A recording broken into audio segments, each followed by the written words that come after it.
여러분 안녕하십니까? 10월 31일 목요일 뉴스가 있는 저녁을 시작합니다. 북한이 오늘 오후에 평안남도 일대에서 동해 쪽으로 발사체를 쐈습니다. 우리 군은 발사체의 기종을 정밀 분석하고 있고 추가 발사 등 동향을 감시 중이라고 밝혔습니다. 오늘 국회에서는 비교섭단체 대표 연설이 있었습니다. 심상정 정의당 대표는 패스트트랙 법안 처리와 관련해 자유한국당이 개혁을 가로막고 있다고 비판하고 불평등 타파와 특권 정치 교체에 나서겠다고 강조했습니다. 문재인 대통령은 어머니 고 강한옥 여사의 장례를 마치고 청와대로 돌아와 국정에 복귀했습니다. 뉴스가 있는 저녁은 FM 94.5 라디오와 텔레비전으로 동시에 방송되고 있습니다. 여러분의 의견과 제언은 샵 0945 유료 문자나 유튜브 팟빵 게시판을 통해 전해주시기 바랍니다. 첫 소식입니다. 북한의 발사체 발사 소식입니다. 합동참모본부는 북한이 오늘 오후 평안남도 일대에서 동해상으로 미상의 발사체 2발을 발사했다고 밝혔습니다. 합참은 오늘 4시 35분과 4시 38분에 북한이 평안남도 순천 일대에서 동해상으로 발사한 미상의 단거리 발사체 2발을 포착했다고 밝혔습니다. 이번에 발사한 발사체의 최대 비행거리는 약 370km, 고도는 약 90km로 탐지돼 있습니다. 또 추가 재원은 한미 정보 당국이 정밀 분석하고 있는 중이라고 밝혔습니다. 현재 군은 추가 발사에 대비해서 관련 동향을 감시하면서 대비태세를 유지하고 있다고 전했습니다. 자세한 내용은 잠시 뒤에 취재기자를 연결해서 알아보도록 하겠습니다. 북한이 오늘 오후 동해 방향으로 발사체를 발사한 것에 대해서 청와대는 강한 우려를 표명했습니다. 청와대는 오늘 정의용 국가안보실장 주재로 NSC 상임위원회 회의를 열고 북한의 발사체 발사 배경과 의도를 분석하는 한편 한반도를 둘러싼 전반적인 군사안보 상황을 점검한 뒤 이 같은 회의 결과를 발표했습니다. NSC 상임위원들은 금강산 관광사업과 관련한 상황도 점검하고 남북 정상 간의 합의사항의 이행과 우리 기업의 재산권 보호 원칙에 따라 대응해 나가기로 했다고 밝혔습니다. 그런데 어제 김정은 북한 국무위원장은 문재인 대통령 모친 고 강한옥 여사의 별세에 조의문을 보냈습니다. 고민정 청와대 대변인은 김 위원장이 고 강한옥 여사 별세에 대해서 깊은 추모와 애도의 뜻을 나타내고 문 대통령에게 위로의 메시지를 전했다고 밝혔습니다. 고 대변인은 김 위원장의 조의문을 어제 오후 판문점을 통해서 전달받았고 밤 늦은 시각 빈소가 차려진 부산 남천선당에서 문 대통령에게 직접 전달됐다고 설명했습니다. 조의문은 윤건영 청와대 국정기획상황실장이 북측으로부터 직접 전달받은 뒤에 윤 실장이 빈소를 찾아 문 대통령에게 전한 것으로 알려졌습니다. 고민정 대변인의 말을 직접 들어보겠습니다. 고 강한옥 여사 별세에 대해 김정은 북한 국무위원회 위원장은 30일 문재인 대통령 앞으로 조의문을 전달해 왔습니다. 김 위원장은 조의문에서 고 강한옥 여사 별세에 대해 깊은 추모와 애도의 뜻을 나타내고 문 대통령께 위로의 메시지를 전했습니다. 조의문은 어제 오후 판문점을 통해 전달받았으며 밤 늦은 시각 빈소가 차려진 부산 남천 성당에서 대통령께 직접 전달됐습니다.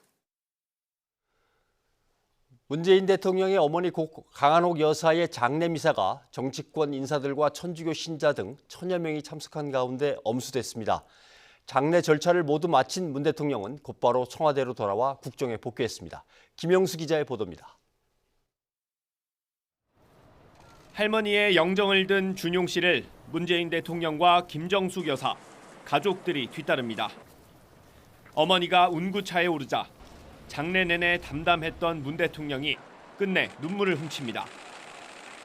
앞서 고 강한옥 여사의 장례 미사는 부산 남천성당에서 엄숙한 분위기 속에 40여 분 동안 진행됐습니다. 성부와 성자와 성령의 이름으로 아멘. 문 대통령의 뜻에 따라 조문을 오지 않았던 문희상 국회의장과 민주당 이해찬 대표, 노영민 대통령 비서실장, 정의용 안보실장 등이 고인을 애도했습니다. 천주교 신자 1000여 명도 참석해 슬픔을 나눴습니다.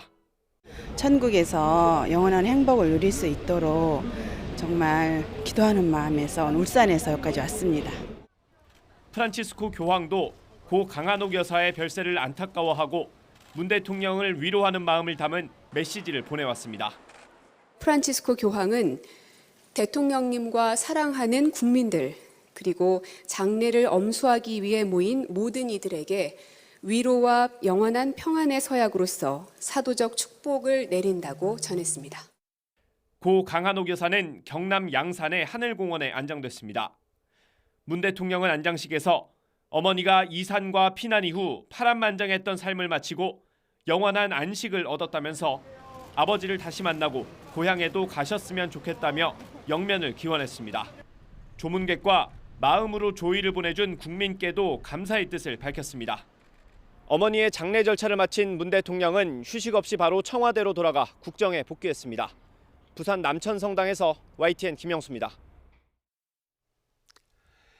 자유한국당은 곤관병 갑질 논란을 빚었던 박찬주 전 육군대장의 영입을 보류하고 오늘 새 인물 환영식을 열었습니다. 최근 잇따른 논란에 당 안팎에서 지도부를 비판하는 목소리가 나오자 황교안 대표는 리더십이 흔들리는 일은 없을 것이라며 발끈했습니다. 우철이 기자입니다. 오늘 자유한국당에 새로운 가족이 온다는 이야기를 듣고 우리가 대표로 환영하러 왔답니다. 인형극에 당을 상징하는 외투까지 공관병 갑질 논란에 박찬주 전 육군대장 영입 보류로 축 처진 분위기를 의식한 듯 자유한국당의 새 인물 환영식은 나름 성대히 치러졌습니다. 당의 변화와 대한민국의 미래를 위해서 함께 달려갑시다. 모두 8명이 황교안 체제 출범 뒤 첫 외부 인사로 한국당에 들어왔습니다. 우여곡절 끝에 박찬주 전 대장은 1차 명단에서 제외됐지만 일부 인사를 놓고는 잡음이 계속됐습니다. 특히 이진숙 전 대전 MBC 사장을 향해 세월호 참사 당시 보도 은폐와 노조 탄압 논란 등의 질문이 쏟아졌습니다. 완벽한 사람이 없는 것이고 또 논란이라는 것은 서 있는 시각에 따라서 다르게 해석이 될 수도 있다고 생각을 합니다. 여당인 더불어민주당은 한국당 황교안 대표의 도덕성과 공감 능력을 그대로 보여준 것이라며 뒤늦게라도 적폐 영입을 포기한 건 그나마 다행이라고 꼬집었습니다. 공관병 갑질 논란에 휩싸였던 박찬주 전 대장을 한국당이 1호 영입 대상으로 고려했던 것은 과연 의전왕 황교안 대표다운 발상입니다. 한국당 내부에서도 공개 비판이 이어졌습니다. 인재 영입은 물론 공천 가산점과 표창장 수여 등 잇따른 논란을 지적하면서 지도부 리더십에 물음표를 던졌습니다. 가랑비 옷 쫓는다고 이 작은 문제들이 쌓여서 결국은 우리 당 운영의 대표의 리더십에 흠이 가지 않을까 저도 생각을 하고 있습니다. 이에 대해 황교안 대표는 리더십이 흔들리는 일은 없을 것이고 박찬주 전 대장의 영입을 철회하지도 않을 것이라고 강조했습니다. 배제하신 것은 가장 큰 이유가 뭔가요? 지금 내 말씀 들었습니까? 배제라니요. 정말 귀한 분이에요. 그걸 리더십의 상처라고 하면 저에게 남아있는 리더십이 없을 겁니다. 큰 소리를 치긴 했지만 지도부의 연이은 헛발질로 되려 지지율만 깎아먹고 있다는 내부 불만이 작지 않은 상황이어서 반전의 계기를 만들기 위한 황교안 대표의 고심도 깊어질 것으로 보입니다. YTN 우철입니다. 정의당이 조국 전 법무부 장관을 이른바 데스노트에 올리지 않은 것과 관련해 심상정 대표는 지난 2달 동안 처음으로 많은 국민의 질책을 받았다고 말했습니다. 심 대표는 오늘 국회 비교섭단체 대표연설에서 국민의 질책은 절실한 제도개혁이라도 일관되게 지켜온 원칙과 가치에 앞설 수 없음을 일깨우는 죽비 소리였다면서 불평등 타파와 특권 정치 교체부터 시작하겠다고 강조했습니다. 패스트트랙 신속 처리 안건으로 지정된 선거제 개혁 법안과 관련해서는 자유한국당이 말로는 합의 처리를 주장하면서 온갖 방법으로 개혁을 가로막고 있다고 비판했습니다. 직접 들어보겠습니다. 자유한국당은 말로는 합의 처리를 주장하면서 온갖 방법으로 선거제도 개혁을 가로막고 있습니다. 작년 5당 원내대표 합의를 통해 비례성, 대표성을 강화하는 연동형 비례대표제 도입을 검토하겠다고 국민 앞에 약속해놓고 정반대 청개구리 법안을 내놓았습니다. 자유한국당은 요즘 대표, 원내대표 등 지도부가 총출동해서 연일 정의당을 공격하고 있습니다. 선거제도 개혁을 위한 정의당의 노력을 폄훼하는데 혈안이 되어 있습니다. 그러나 그것은 오랜 세월 기득권 유지를 위해 개혁을 거부해온 자유한국당의 밥그릇 본색일 뿐입니다. 참으로 딱합니다. 조금 전 전해드린 대로 북한이 오늘 오후 동해 방향으로 단거리 발사체 2발을 발사했습니다. 이달 2일 신형 SLBM인 북극성 3형을 발사한 지 29일 만이고 올해 들어서는 12번째입니다. 군은 대비태세를 유지하면서 발사체의 구체적인 재원을 분석하고 있습니다. 취재기자를 연결해 들어보겠습니다. 임성호 기자. 네, 국방부입니다. 네, 북한이 오후에 발사체 2발을 쏜 거죠? 네, 그렇습니다. 합참은 북한이 오늘 오후 4시 35분과 38분쯤 평안남도 일대에서 동해 방향으로 단거리 발사체 2발을 발사했다고 밝혔습니다. 발사체의 비행거리는 약 370km였고 고도는 90km에 달했습니다. 군은 현재 대비태세를 유지하면서 발사체의 구체적인 재원을 분석하고 있습니다. 북한이 이번에 발사체를 쏘아 올린 것은 이달 2일 이후 29일 만이고 올해 들어서는 12번째입니다. 가장 최근 발사였던 지난 2일에는 신형 SLBM인 북극성 3형을 시험 발사했습니다. 이번 북한이 발사한 발사체는 비행거리와 고도를 봐서는 지난달 10일에 북한이 시험 발사했던 신형 방사포와 유사합니다. 당시에도 북한은 단거리 발사체를 2차례에 걸쳐 발사했고 사거리는 330여 킬로미터였습니다.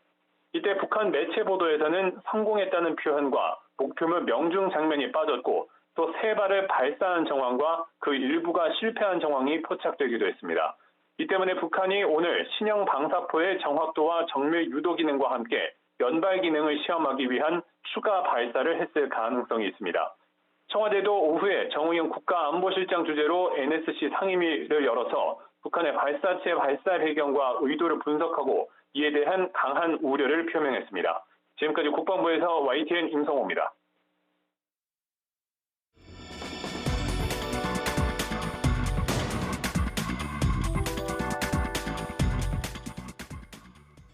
브리핑이 있는 저녁 시간입니다. 중요한 사건 사고 소식을 이연아 기자와 함께 알아보겠습니다. 어서 오십시오. 안녕하십니까. 예, 오늘 첫 소식은 뭡니까? 네, 대법원이 정치자금법과 그리고 공직선거법 위반 등 혐의로 해서 재판에 넘겨진 황영철 자유한국당 3선 의원에게요. 징역 2년 그리고 집행유예 3년을 선고한 원심 판결을 확정했습니다.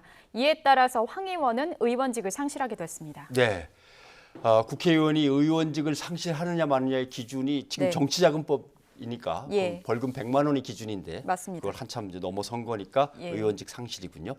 재판부가 이렇게 확정 지은 그 근거는 어떤 것들입니까? 일단 황 의원이 초선인 18대 그 국회 임기부터요. 무려 8년간 자신의 보좌진 등 월급을 일부 반납받아서 지역구 사무실 운영비 등으로 사용한 혐의를 받고 있는데 수사 과정에서 밝혀진 이 부정수수의 규모만 2억 3천여만 원에 달합니다. 예. 재판부는 이 같은 이 황 의원의 행위가 민주정치의 건전한 발전에 기여하는 목적으로 제정된 이 정치자금법 입법 취지를 정면으로 훼손한 것이다. 이렇게 판단을 했습니다. 또 수사 과정에서요. 황 의원이 관련자들에게 허위 진술을 요구한 점, 그리고 직원들에게 책임을 전가하는 등 반성의 모습을 보이지 않았다며 유죄 판결 이유를 밝히기도 했습니다. 네, 황 의원의 입장 발표가 있었죠? 예, 그렇습니다. 황 의원은 오늘 그 국회 정론관에서요 공식 입장을 밝혔는데 판결을 존중한다면서 자신이 법을 어겼고 그에 대한 무거운 책임을 받았다고 말했습니다. 직접 들어보시겠습니다. 이번 재판 과정을 통해서 제 자신의 부족함이 많았다는 것을 다시 한번 알게 되었고 그리고 재판부에서 저에게 내린 판결을 존중합니다. 네, 이에 따라서 황 의원은 내년 21대 총선에 출마할 수 없게 됐고요. 자유한국당 의석수는 109석으로 줄어들게 됐습니다. 그리고 황 의원의 지역구죠. 강원, 혼천, 철원 등 이 지역구는 재보선을 치르진 않습니다. 예. 대신 공석으로 뒀다가 내년 총선을 통해서 의원을 뽑게 됩니다. 예, 남은 임기가 얼마 안 되니까 재보선을 맞습니다. 치르지 않고 네. 그냥 공석으로 놔뒀다가 내년도 총선에서 그렇게 되는군요. 다음 소식은 뭡니까? 네, 바로 양현석 전 YG 엔터테인먼트 대표와 승리 관련된 소식인데요. 예. 이들은 원정 도박 혐의를 받고 있지 않았습니까? 네, 그렇죠. 석 달간의 경찰 수사 끝에 양 전 대표와 승리에게 상습 도박 혐의만 적용을 해서 기소 의견으로 검찰에 송치한다. 이렇게 경찰은 밝혔습니다. 예, 상습 도박이라고 네. 했으니까 대체 얼마나 자주 어느 정도의 액수를 가지고 도박을 했는지 밝혀졌습니까? 네, 경찰은 양 전 대표와 승리가요, 2014년 하반기부터 매년 한 번에서 두 번 사이에 미국 라스베거스에서 도박을 한 사실을 확인을 했습니다. 원정 도박 액수와 장소도 경찰 조사에서 비교적 자세히 밝혀졌는데요. 양 전 대표는 라스베거스 내 여러 호텔을 돌아다니면서 수억 원대 도박을 했고, 승리는 한 호텔에서만 10억 원 규모의 도박을 한 것으로 경찰 조사에서 확인이 됐습니다. 이들은 같이 하진 않았고요. 각자 도박을 했으며 승리는 일부 수익금을 거둔 것으로 전해지고 있습니다. 네. 그런데 두 사람의 혐의 중에 환치기 혐의가 있었습니다. 맞습니다. 이건 빠졌나요? 네, 경찰은 이들에 대한 환치기 혐의에 대해서는요, 불기소 의견으로 검찰에 송치한다 이렇게 밝혔는데, 사실 경찰이 지난 8월 이 관련 첩보를 입수한 다음에 내사에 착수할 때만 해도 예. 환치기 혐의에 대해서 상당한 무게를 두고 있었습니다. 그런데 경찰이 이들이 이제 미국에서 달러를 빌리고 국내에서 원화로 갚는 환치기 방식으로 도박 자금을 마련했다고 의심을 했지만 결국 혐의 입증에는 실패를 한 겁니다. 공소시효 5년에 따라서 금융계좌와 환전 내역, 미국 재무부에서 받은 자료를 분석을 했는데 결국 왜곡한거래법 위반 혐의를 발견하지 못했다는 게 경찰의 설명이었습니다. 네. 그런데 1년에 한두 차례씩 호텔을 돌면서 네. 도박장에서 도박을 했는데 액수도 꽤 큰데 그럼 예. 그 돈을 어떻게 마련했다는 거죠? 경찰이 밝힌 이들의 도박 자금 마련 방법은 크게 두 가지인데요. 예. 일단 양 전 대표는 출국을 하면서 자신이 가져온 외화 그리고 함께 동행한 이 지인들에게 빌려서 도박 자금을 마련했다고 밝혔고요. 예. 승리는 카지노 측으로부터 신용을 담보로 해서 돈을 빌리는 크레딧이 있습니다. 이 크레딧을 통해서 자금을 마련했다 이렇게 밝혔습니다. 경찰은 또 도박 자금에 YG 회사 돈을 사용했다는 횡령과 탈세 의혹에 대해서도 혐의점을 발견하지 못했다 이렇게 설명을 했는데요. 이에 따라서 사건을 넘겨받은 검찰이 수사를 통해서 이들에 대한 추가 혐의를 적용할 수 있을지에 대한 관심도 쏠리고 있습니다. 네, 상당히 요란한 사건이었는데 예. 결국 남은 거는 두 사람이 그냥 도박을 즐겼다. 이것만 남게 됐습니다. 네. 예, 검찰의 추가 수사에서 뭐가 나올지는 지켜봐야겠군요. 예, 이 기자 수고하셨습니다. 감사합니다. 오보를 쓴 기자의 검찰청 출입을 제한하겠다. 법무부의 이런 새 규정으로 논란이 커지자 법무부는 의무가 아니라 재량사항이라고 해명했습니다. 법무부는 출입기자 제한 조치는 인권을 침해하는 중대한 오보가 명백할 때 각급 검찰청의 장이 재량으로 판단할 수 있다고 밝혔습니다. 무엇을 오보로 볼 것인가 기준에 대해서는 각급 검찰청과 출입기자단의 협의를 통해서 기준을 마련할 것으로 기대한다고 설명했습니다. 진범 논란에 휩싸인 화성 연쇄살인 8차 사건 때 경찰이 윤모 씨를 범인으로 몰기 위해 사건 현장 기록까지 조작한 정황이 YTN 취재 결과 확인됐습니다. 현장에서 운동화의 발자국이 발견됐다는 증언이 있었는데도 윤 씨를 잡고 나서는 맨발로 범행했다고 발표했습니다. 안윤학 기자의 단독 보도입니다. 지난 1988년 9월 13살 박모 양이 자신의 방 안에서 성폭행을 당한 뒤 숨진 채 발견됐습니다. 화성 8차 살인 사건입니다. 사건 발생 10개월 뒤 경찰은 윤모 씨를 체포하고 범인으로 특정해 재판에 넘겼습니다. 당시 경찰은 한쪽 다리가 불편했던 윤 씨가 슬리퍼를 신고 범행 현장까지 접근했다고 발표했습니다. 실제로 윤 씨의 1심 판결문에는 윤 씨가 방문 앞에서 신고 있던 슬리퍼를 벗었고 맨발로 방문을 가로막은 좌식 책상을 밟고 넘어갔다는 구체적인 수사 기록이 남아 있습니다. 하지만 YTN의 취재 결과 사건 발생 직후에 작성된 기록은 완전히 달랐습니다. 방 안에 있던 책상 위에는 범인이 침입할 때 남긴 운동화로 추정되는 발자국이 있었습니다. 박양 가족들은 이런 사실을 경찰에 알렸고 경찰도 진술을 빠짐없이 기록으로 남긴 것으로 파악됐습니다. 그런데도 경찰은 윤 씨를 체포한 뒤 발자국이 있었다는 중요한 증언을 깡그리 무시한 겁니다. 결국 윤 씨를 범인으로 몰기 위해 현장 기록까지 의도적으로 조작했다는 의혹이 제기되고 있습니다. 앞서 윤 씨의 재심을 준비하는 박준영 변호사도 경찰이 없는 증거를 만들어내고 있는 증거를 없앴다며 같은 취지의 입장을 밝혔습니다. 사건이 발생했을 당시에 파악한 현장의 모습을 10개월 뒤에 이제 윤모 씨가 잡혔을 때 왜곡했어요. 윤모 씨의 신체적 상황과 맞지 않거든요. 서류를 다 훑어봤다는 거예요. 처음부터 끝까지 봤는데 허당이라 이거야, 서류가. 자기네가 이해를 못하겠다는 거예요. 현재 수사본부도 이런 정황을 파악하고 집중 수사하는 것으로 알려졌습니다. 고문이나 강압 수사를 넘어 사건 현장 기록마저 조작한 것으로 확인되면 과거 경찰 수사에 대한 신뢰는 뿌리부터 흔들릴 수밖에 없을 것으로 보입니다. YTN 안윤학입니다. 화성 연쇄살인 사건의 피의자 이춘재가 살해했다고 자백한 실종 초등학생 9살 김모양의 시신을 찾기 위해 경찰이 수색 작업을 벌입니다. 경기 남부지방경찰청은 내일 오전 9시부터 실종 당시 김양의 치마와 책가방 등이 발견된 화성 병점 근린공원 일대 야산에서 수색에 나설 예정이라고 밝혔습니다. 경찰은 그동안 이춘재의 자백과 과거 지도 등을 토대로 김양이 유기된 장소를 특정하기 위해 사전 조사를 벌여왔습니다. 세월호 참사 당시 생명징후가 있던 희생자를 헬기에 태우지 않았다는 조사 결과가 나왔습니다. 희생자는 배를 4차례나 갈아타고 4시간 40분이 지나서야 병원에 도착해 사망 판정을 받았습니다. 유가족들은 신속하게 조치했더라면 살릴 수 있었을 것이라며 안타까워했습니다. 차유정 기자입니다. 2014년 4월 16일 세월호 참사 당일 침몰 6시간 만인 오후 5시 24분 세 번째 희생자가 발견됩니다. 단원고 남학생 A군이었습니다. 불규칙했지만 맥박이 잡혔고 산소 포화도도 69%로 호흡도 있었습니다. 원격 의료 시스템을 통한 진단 결과는 긴급 이송이 필요하다는 거였습니다.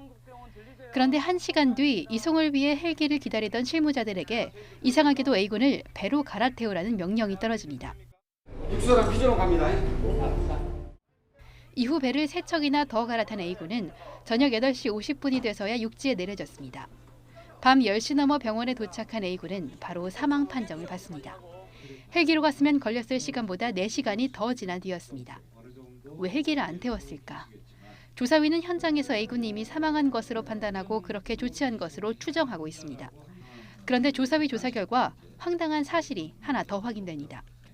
A군이 촌각을 다투고 있던 시각, A군이 타고 있었던 배에 헬기 2대가 내렸는데 그 헬기에 당시 서해청장과 해경청장이 나눠 탔다는 사실이 확인된 겁니다.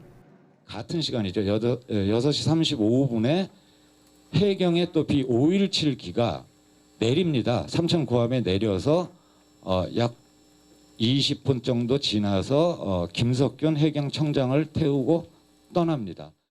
조사 결과를 지켜본 유가족들은 분노했습니다. 이 배 저 배로 옮겨 태워가며 무려 4시간이 넘도록 시간을 끌다 병원에 도착하게 했습니다. 헬기는 엉뚱한 지휘부가 차지했습니다. 이건 명백한 살인입니다. 조사위는 헬기 이송을 안 한 이유와 해경청장 등의 헬기 탑승 경위 등에 대해 더 조사한 뒤 수사를 의뢰할 예정입니다. YTN 차유정입니다.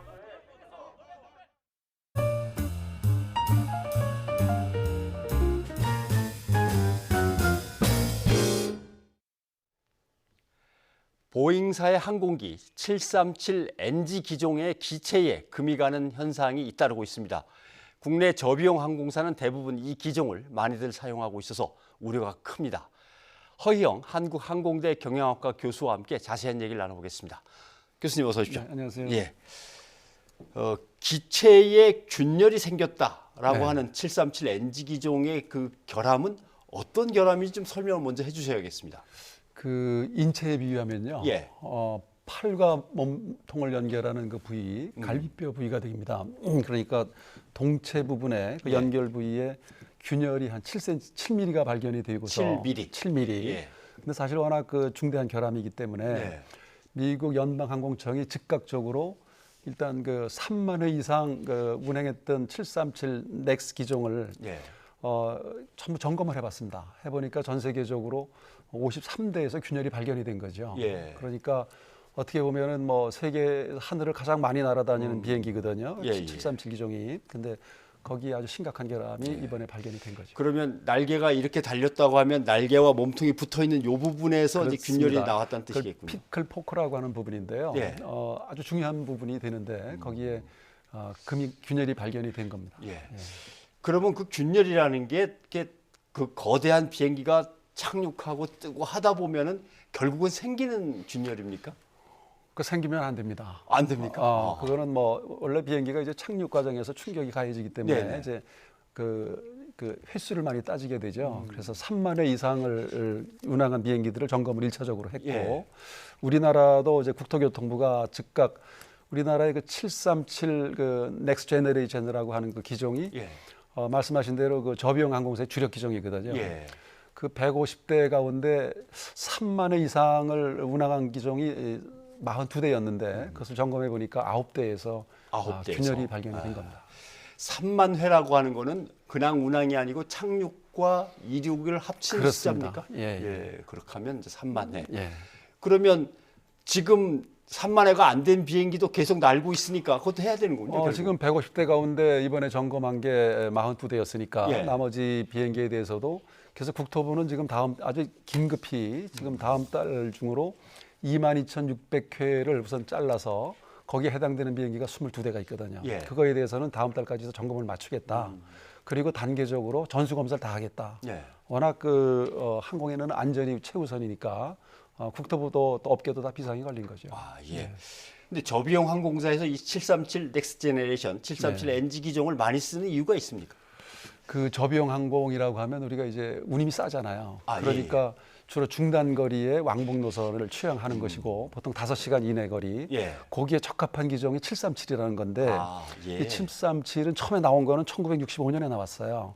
그런데 이거 이제 소나타에 비유하면은 자꾸 이게 업그레이드 되는 겁니다. 버전이 새로운 버전이 나와서 737, 100, 200, 300 하다가 600, 700, 800, 900까지 나왔거든요. 그러니까 20년 전부터는 600 시리즈, 700, 800, 900까지를 우리가 이제 넥스트 제너레이션이라고 하는데 비교적 최신 기종에서 그게 이번에 결함이 발견되었고 세계적으로 한 7,000대가 지금 날아다니고 있습니다.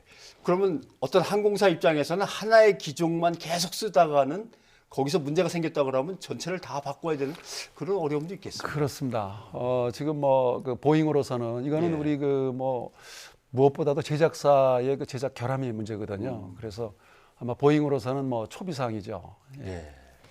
그러면 어찌 됐든 동체에 이런 균열이 생기면 그 비행기는 이제 못 쓰는 거지 달리 방법은 없는 지금 겁니까? 보잉의 수리에 쓸 수 있습니까? 보잉의 관계자 보잉 측에서는 지금은 이제 이거 아주 빠르게 이거를 회복시키겠다. 2달만 기다려달라고 하는데 그것은 이제 못 쓰게 되는 건 아니고 일단 운항 정지를 시켰습니다.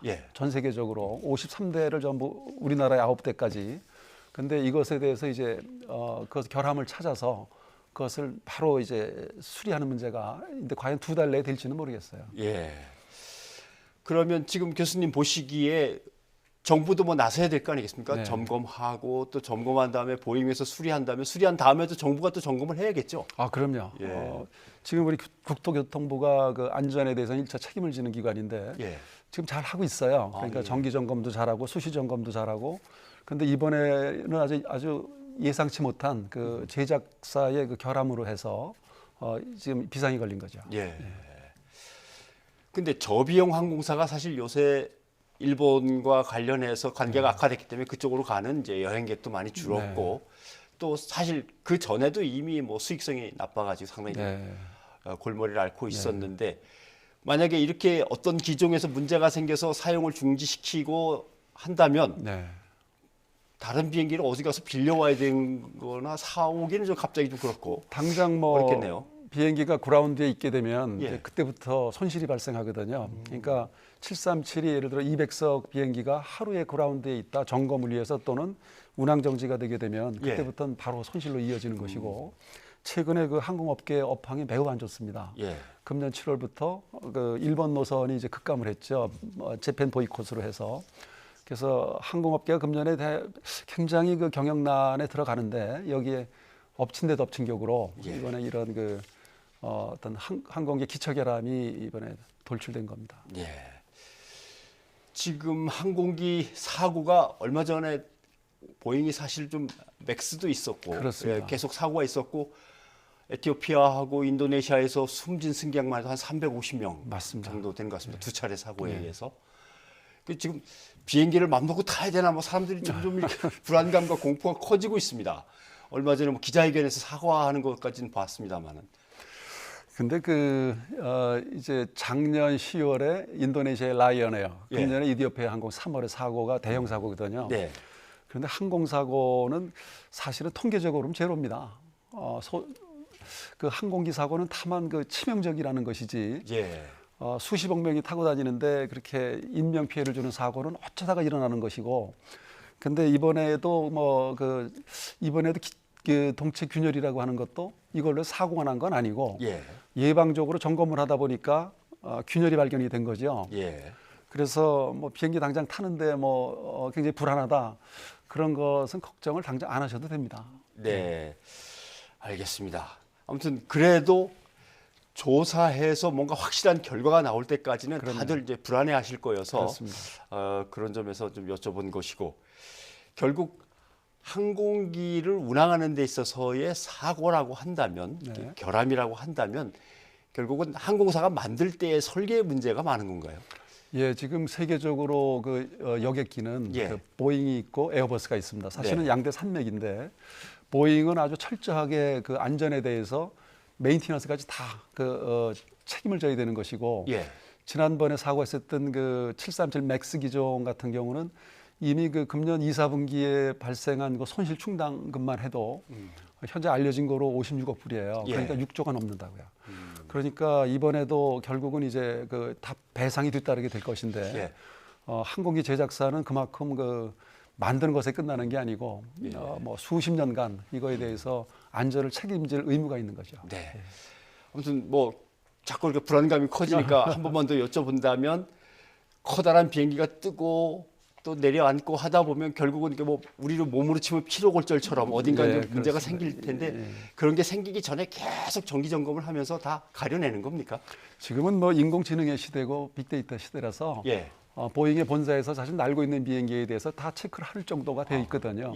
이번에 균열 7mm에 대한 균열도 보잉이 발견을 했고 이거에 대해서 예방적으로 좀 조치를 하는 것이라서 우리 여행하시는 소비자 입장에서 그렇게 불안하실 필요는 없습니다. 하긴 7mm를 발견해냈다고 하니까 그것도 대단한 기술이 한 것 같습니다. 오늘 교수님 도움 말씀 고맙습니다. 고맙습니다. 우리나라 수도권 직장인이 하루 평균 출퇴근에 쓰는 시간은 133분, OECD 회원국 평균의 5배나 되는데요. 그래서 정부가 2030년까지 수도권의 교통망을 획기적으로 재편하기로 했습니다. 광역철도와 GTX를 늘리고 올림픽대로와 강변북로 등 간선도로를 지하 복층화하는 방안 등이 담겼습니다. 백종규 기자가 취재했습니다. 경기 일산에서 서울역까지 출근하려면 1시간 20분 이상이 소요됩니다. 남양주에서 서울역, 인천에서 여의도까지도 마찬가지입니다. 이런 불편을 줄이기 위해 정부가 2030년까지 광역교통망 전체를 손보기로 했습니다. 우선 대도시권 광역철도망을 2배로 늘릴 예정인데 1, 2기 신도시 반발을 달래기 위해 지하철 3호선과 9호선을 연장하고 인천 2호선을 신안산선으로 연결하는 방안을 추진합니다. 이미 추진하고 있는 GTX A, B, C 노선 외에 서부권 수요를 위해 D 노선을 추가하는 방안도 검토하고 있습니다. 수도권 광역급행철도 A, B, C 노선과 신분당선 연장, 신안산선이 개통되면 수도권 인구의 77%가 급행철도의 수혜 지역에 살게 됩니다. 교통정체를 해결하기 위해 40m 이상 깊이 공간에 지하도로 건설도 추진합니다. 강변북로와 올림픽대로, 자유로 등에 만들 계획인데 지하는 자동차, 지상은 버스 차로로 이용할 계획입니다. 광역버스를 지방 대도시권까지 확대하고 3기 신도시에는 교차로 무정차 운행이 가능한 SBRT 서비스도 도입할 방침입니다. 이와 함께 삼성역과 잠실, 강남 등의 GTX와 도시철도, 지하철, 버스 대규모 환승 공간도 마련해 빠르고 편리한 환승 시스템을 도입할 예정입니다. 혁신적으로 저감을 해서 그 부분을 경제활동에 되돌려주고 여가활동에 되돌려주고 그래서 전체적으로 경제발전을 이끄는 교통과 경제를 링키지시키는 연결시키는 그런 부분이 철학의 변화라고 하겠습니다. 정부는 교통망이 재편되면 광역 거점 사이 통행 시간이 30분대로 단축되고 요금과 환승 시간도 30% 줄 것으로 기대하고 있습니다. 하지만 사업 방식이 아직 결정되지 않은 계획이 많은 데다 천문학적 비용이 소요될 것으로 보여 사업 현실화에 대한 의문도 제기되고 있습니다. YTN 백종규입니다. 저출산 문제를 해결하기 위해 막대한 예산이 투입돼 다양한 지원책이 시행되고 있지만 제대로 된 효과를 보지 못하고 있는 정책이 있습니다. 분만 취약지 지원 사업이 그런데요. 어떤 사업인지 또 무엇이 문제가 되는지 추은호 기자가 전해드립니다.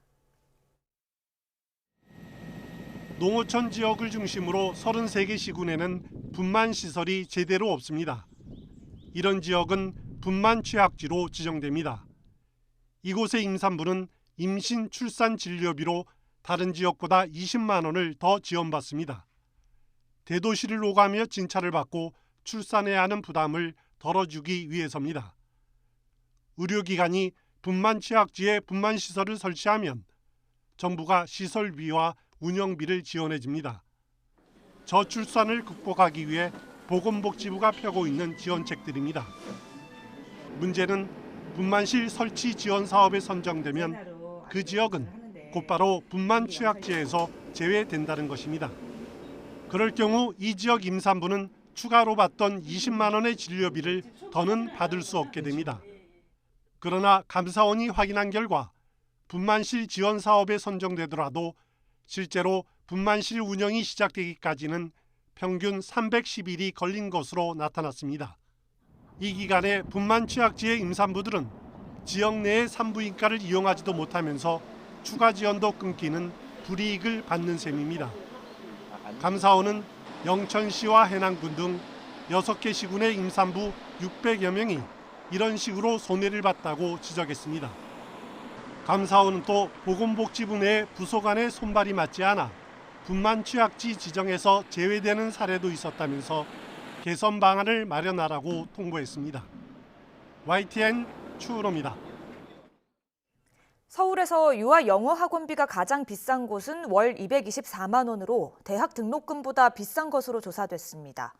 시민단체 사교육 걱정 없는 세상이 지난해 서울시 교육청에 등록된 학원과 교습소 현황을 분석했는데요. 서울의 유아 영어 학원비는 한 달 평균 103만 7천 원으로 지난해보다 14,000원 비싸졌고요. 가장 비싼 곳은 월 224만 원으로 나타났습니다.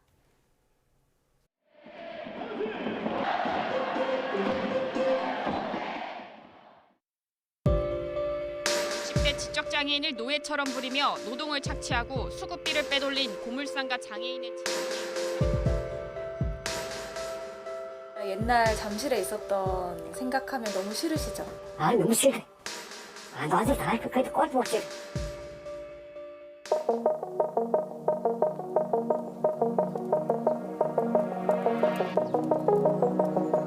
진짜 배고프면 무시해 말고 봐도 밥도 얼굴 못 먹고. 아 그래도 지역에 많이 갔어요.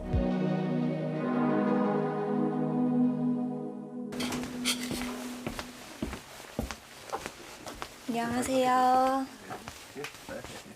힘드시겠지만 잠실 야구장에서 생활하셨을 때 어떠셨는지 말씀 한번 부탁드릴게요. 만 4달 갔거든요. 내가 오늘 지금 61세니까 만 4달 가가지고 17년도 17년 야구 끝나 10시 반에서 시작하면 여기 때가 막 11시 반에 끝나거든요. 11시 반 받아가지고 막 시험 다 달거든요. 그거 다 고나 막 전부 5시 반인데 그 전부 다 돼. 아 굉장히 힘들다. 진짜 배고프면 무시해 말고 봐도 밥도 얼굴 못 먹고. 아 그래도 지역에 많이 갔어요. 그래서 관중들이 남기고 간 음식도 드셨다고 들었거든요. 그때 아무 저기 뭐지 이것도 이거 오는지 아무데 안 저서 먹으면 없어요. 또 파지치러 가 지나다닙니다. 그 추운데 뒤에 파지로 막 소리 어려가지고 저 파지 손 안 찌는니다. 물에 자빠져가 몇달 파지를 못 갔어요. 그런데 그래서 있지 별로 가서 소리 안 해. 내가 지금 옛날 다리가 있지. 잠깐만 말씀하 내가 이제 옛날 다리 있지. 지금 완전 앉아서 있는데 지금 완전 이제 앉지는 못하게 이게 아파가지고 그 경력증 화제지. 여기 달리 집중지 가지고. 그렇게 일하는 동안 형님이 뭐 몇 번이나 보러 오셨나요? 한 2번 정도 한 2번 정도. 보러 오셔가지고 뭐 옷이나 한 벌 사주셨어요? 아니 어느 하나 다 샀어요? 돈은 그러면? 돈도 안 줘봤더니. 그러면 형님은 뭐라고 하셨어요? 그냥 오래 있으라고만? 오래 살. 우리 형님한테 내가 오래는 못 있겠어요. 못 있겠다고. 근데 형님이 그 선생님한테 돌아가야 될 돈을 형님이 안 주고 계셨던 거 알고 계셨어요? 다 알고 있지. 그 돈 자기가 가지고 있는 거에 대해서 형님이 뭐라고 하시던가요? 내가 어제 네돈 주고 말 이렇게 하는 죽이지 왜 되지? 그 받아 벌받아 생각하고 있지. 이 사건의 가해자로 지목된 사람은 2명. 쓰레기 적환장 사업주에 대한 수사는 여전히 진행 중이지만 피해자 친형에 대해서는 검찰이 올해 4월 불기소 처분을 내렸다는데요.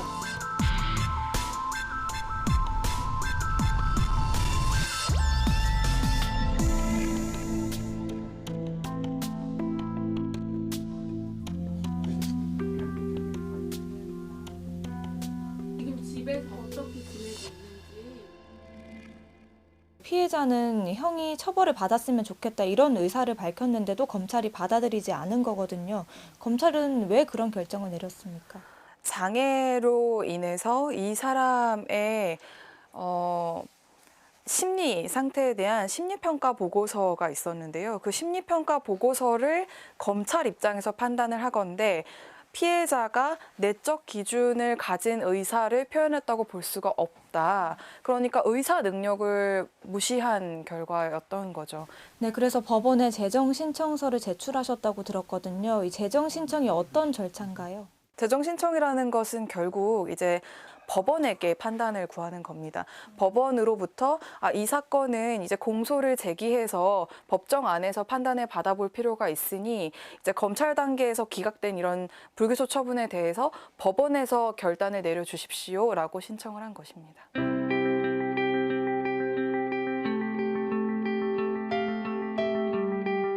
그럼 앞으로는 어디 가보고 싶으세요? 여자 밥도 배불리 많이 먹고 잠도 많이 푹 잤으니까 아무데도 가고 살기는 제일 낫다. 어디 안 가도 지금 그냥 나와서 살고 계신 것만으로도 좋으시다는. 예, 작년 여름이었죠. 잠실 야구장 노예 사건이라고 흔히 불렀습니다마는 많은 분들이 정말 분노했던 그 충격적인 사건이었습니다. 그때 취재 갔던 기자들 얘기를 들어보면 네. 추운 겨울에도 결국은 얇은 전기 장판 하나에 의존해야만 했고 예. 냉장고 안에 꽁꽁 얼어붙은 밥 두어 덩이인가 있었고 아무것도 먹을 거라고는 없는 그런 삶이었다고 얘기 들었습니다. 그런데 이 가해자에 대한 법적 처벌이 제대로 이루어지지 않고 있는 거군요. 예, 참 마음 한켠이 무겁고 쓸쓸합니다. 네, 그리고 현재 논란이 되는 부분이 하나 더 있는데요. 검찰이 지난 4월에 불기소 처분을 내렸거든요. 그런데 피해자 측에 이를 통지하지 않아서요. 피해자가 직접 가서 조회를 해본 다음에야 알 수 있었다고 하는데 이게 3개월이나 지났다고 하더라고요. 바로 통보해야 될 텐데요. 네, 현행법상 그렇습니다. 검찰은 처분을 내리고 7일 이내에 이제 통지를 해야 되는데요. 통지를 하지 않은 거잖아요. 그래서 장애인이니까 뭐 차별 행위를 한 게 아니냐 이런 비판이 지금 제기되고 있습니다. 네, 그래서 장애인 인권단체가 이번 사건의 해당 검사에 대해서 국가인권회 진정서도 냈다는 소식 들었습니다. 그러니까 우리의 검찰 또는 뭐 경찰 수사 당국이나 또는 행정 당국이 늘 비슷한 양상을 보이는 것 같아요. 네. 누군가 피해자가 있고 가해자가 있으면 피해자의 입장을 좀 빨리 파악해서 도움이 되도록 해야 되는데 뭐 목소리 큰 사람, 네. 말 세게 하는 사람, 그다음에 뭐 신분이나 주거지가 확실한 사람은 일단 좀 이렇게 믿어주고 예. 뭔가 좀 이렇게 가난하고 뭐 오갈 데 없어 보이고 하는 사람들은 말을 잘 안 들어주고 그러니까 네. 이제 그게 주로 가난한 사람들, 외국인 노동자들, 장애인들, 그다음에 나이 어린 피해자들 이런 수사에서 꼭 이런 불균형이 이루어지는 것 같습니다. 맞습니다. 아무튼 교육을 좀 다시 다들 받아야 될 것 같습니다. 예. 네, 이어서 다음 소식 알아볼까요? 네. 일본 오키나와의 상징이기도 하고 대표 관광지인 휴리성이 밤사이에 난 화재로 주요 건물이 모두 불에 탔다는 소식입니다. 네, 국보이기도 하고요. 또 세계 문화유산에도 등재된 옛 류크 왕국의 상징물이 하루아침에 사라졌다는 소식에 일본인들이 충격을 받았습니다. 조승희 기자입니다. 오키나와 슈리성 화재 신고가 접수된 것은 새벽 2시 40분 무렵입니다. 소방차 30대와 소방대원 100여 명이 5시간 넘게 사투를 벌였지만 중심 건물인 정전은 물론 남전과 북전까지 잿더미로 변했습니다. 옥조 건물이어서 불이 삽시간에 번진 것으로 보입니다. 시민들은 동틀 무렵까지 속절없이 타오르는 불을 지켜볼 수밖에 없었습니다. 悲しいですね。本当に沖縄のね、この文化遺産でしょ。ね、それ苦しいですよ。 지난 2008년 서울 숭례문 화재 당시 안타까워하던 시민들 모습을 떠오르게 합니다. 世界遺産登録がなされた首里城跡に立つ沖縄にとって極めて重要なシンボルであるというふうに認識をしておりまして、沖縄県民の皆さんに心からお見舞いを申し上げますとともに、大変心を痛めております。 옛 류큐 왕국의 상징인 슈리성은 해마다 관광객 약 280만 명이 찾는 오키나와의 대표 관광지입니다. 약 500년 전 처음 지어진 슈리성은 태평양 전쟁 때인 1945년 미군 공격에 완파된 뒤 1992년부터 차례로 복원됐습니다. 슈리성은 지난 1933년 일본 국보로 지정됐으며 성터 자체도 2000년 유네스코 세계유산으로 등재됐습니다. 슈리성에서는 다음 달 3일까지 옛 류큐 왕국 시대 의식을 재현하는 축제가 펼쳐지고 있습니다. 경찰은 밤사이 축제 행사 준비 작업이 진행됐다는 진술을 확보하고 정확한 화재 원인을 조사하고 있습니다. YTN 조승입니다. 퓰리처상을 수상한 세계적인 석학 제레드 다이아몬드 박사가 우리에게 총균 쇠의 저자로 잘 알려져 있죠. 서울에 와서 오늘 저녁에 강연도 했습니다. 네, 앞서 인터뷰도 했는데요. 이 제레드 다이아몬드 교수는 한일 갈등과 관련해 일본에 쓴소리를 했습니다. 독일의 빌리 브란트 전 총리가 피해 국가인 폴란드를 찾아 무릎을 꿇고 사죄한 걸 일본이 배워야 한다고 말했는데요. 이승은 기자가 전해드립니다. 자신의 신간 대변동을 알리기 위해 방한한 제레드 다이아몬드 교수. 한일 갈등 해법을 묻자 독일과 폴란드의 화해 과정을 참고하라고 말했습니다. 독일 지도자들이 유대인 학살을 사과해오긴 했지만 진정한 화해는 1970년 빌리 브란트 총리가 바르샤바의 홀로코스트 위령탑 앞에서 무릎을 꿇은 것이 계기가 됐다고 강조했습니다. It was spontaneous, it was emotional, it was convincing. And following that, German children learn in schools about what Germany did to Poland. 미국과 중국 경제 전쟁의 한가운데 놓인 한국. 어떻게 해야 위기를 벗어날 수 있느냐는 질문에는 한국이 반드시 한쪽을 선택할 필요가 없다고 강조했습니다. 중국이 힘이 센 나라긴 하지만 국민이 잘못된 지도자를 교체할 수 없는 한계가 있다고 지적했습니다. I think that this century is not going to be a Chinese century just because China is a dictatorship. 현재 한국 사회의 가장 큰 위기는 북한이라고 답했습니다. 북한 문제 해결을 위해서는 구소련, 러시아라는 위험한 이웃을 다룬 핀란드에서 배울 것을 권고했습니다.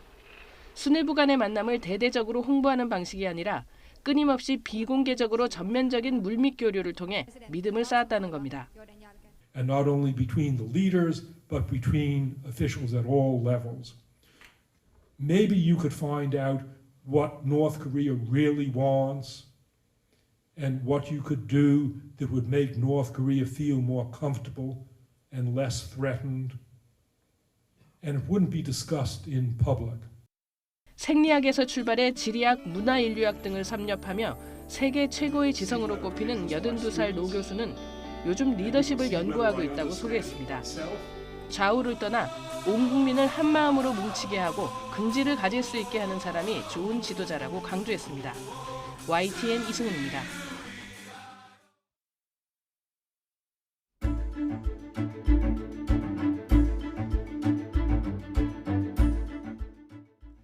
지하철 요금 인상으로 시작된 칠레 시위 사태가 결국 국제회의들까지 취소되는 상황으로 커졌습니다.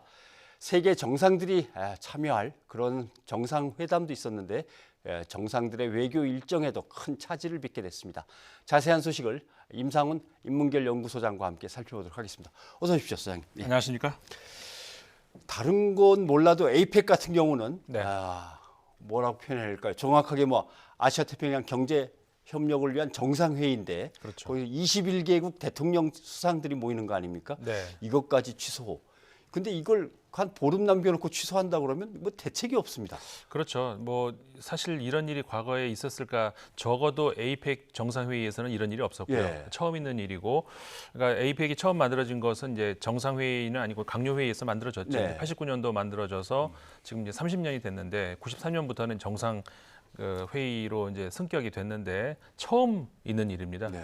그리고 에이펙이 아니라 하더라도 이런 지금 말씀하신 것처럼 17일여 남기고 이렇게 아주 대규모 국제 행사를 연기한 일이 없는데, 그러니까 취소한 일이 없는데, 물론 이제 한번 베트남이 2006년도에 아세안 플러스 3 그 정상회담을 태풍 등을 이유로 이제 잠깐 연기한 적은 있었지만은 그 규모나 여러 가지 면에서는 이 비교를 할 수는 없고요. 그 어쨌든 간에 한 이틀, 3일 전까지만 하더라도 그 피니에라 대통령이 에이펙 정상회담 개최에 아무 문제 없다 이렇게 자신을 했는데 갑작스러운 발표라 해가지고 지금 전 세계가 굉장히 당혹스러워하고 있는 것이죠. 칠레에서 시위가 격해지면서 물론 뭐 부서지고 불에 타고 하는 경우도 많았고 또 뭔가 경제가 제대로 돌아가지 않아서 손실이 뭐 조 단위로 나간다고 얘기는 들었습니다만은 거기에 얹어서 국제 회의조차 이렇게 못 열게 되면은 뭐 경제적 손실은 물론 외교적 손실도 엄청나게 클 것 같습니다. 근데 에이펙 정상회담이니까 각 나라의 이제 대통령 수상들이 그 일정을 쪼개서 딱 맞춰놓은 거란 말이죠. 그렇죠. 그리고 이제 회담도 회담이지만 개별적으로 이제 나라들끼리 만나가지고 뭐 풀어야 될 것들도 많고. 그게 다 이제 엉클어지는 거 아닙니까? 그렇죠. 사실은 이런 이제 큰 규모의 국제 행사가 열린다라고 하면은 무엇보다 제일 그 다자 회의, 그다음에 물론 이제 양자 회의까지도 아주 다이나믹하게 빠른 시간 안에 이렇게 이루어질 수 있지 않습니까? 특히 이번 같은 경우도 우리나라도 그렇고 뭐 그 한중 정상회담도 추진을 해왔고, 그다음 한미 정상회담 그랬고, 그다음에 미국과 중국 간의 그 무역 전쟁. 그게 컸죠, 이번에. 그것이 이제 어느 정도 합의가 적어도 이제 1차 합의 정도는 된 것 같다. 그래서 이제 합의가 됐는데, 그러니까는 이번 기회를 이용을 해서 미중 정상회담을 해서 거기서 이제 서명을 하고 어떤 그 악수를 하고 이런 장면을 한번 만들어 보자는 것이 칠레에서. 그게 이제 양국 간의 어떤 그 암암리 이렇게 그 준비됐던 과정이었던 것 같아요. 이게 이제 헝클어지게 된 것이죠. 이게 그러니까는 그 미중 무역 전쟁도 그렇고 이제 우리나라에도 그렇고 이런 그 좋은 기회를 이제 놓치게 된 것이 굉장히 미국도 충격받은 것 같아요. 미국 백악관에서도 이번 소식을 로이터 통신 보도를 보고 알았다 이렇게 말을 할 정도로 아주 순식간에 일어난 일이었던 거죠. 뭐 칠레에서 또 특별히 뭐 미국한테만 따로 전화를 해줄 리는 없죠. 지금 이 상황에서 뭐 지금 네코가 석자니까. 그래도 뭔가 좀 이렇게 사무국이라든가 이런 곳에 미리 연락을 해서 그 각 나라에 좀 이렇게 조치를 취하도록 했으면 좋겠는데 어떻게든 해보려고 애를 쓰다가 도저히 안 되겠으니까 아마 발표를 하는 것 같습니다. 그렇죠. 굉장히 이례적인 일입니다. 그나저나 우리는 말씀하신 대로 좀 가서 미국도 만나야 되고 중국도 만나야 되고 또 풀어야 될 것들이 상당히 많았는데 전체적으로 뭐 계획에 이제 수정을 좀 해야 되겠군요.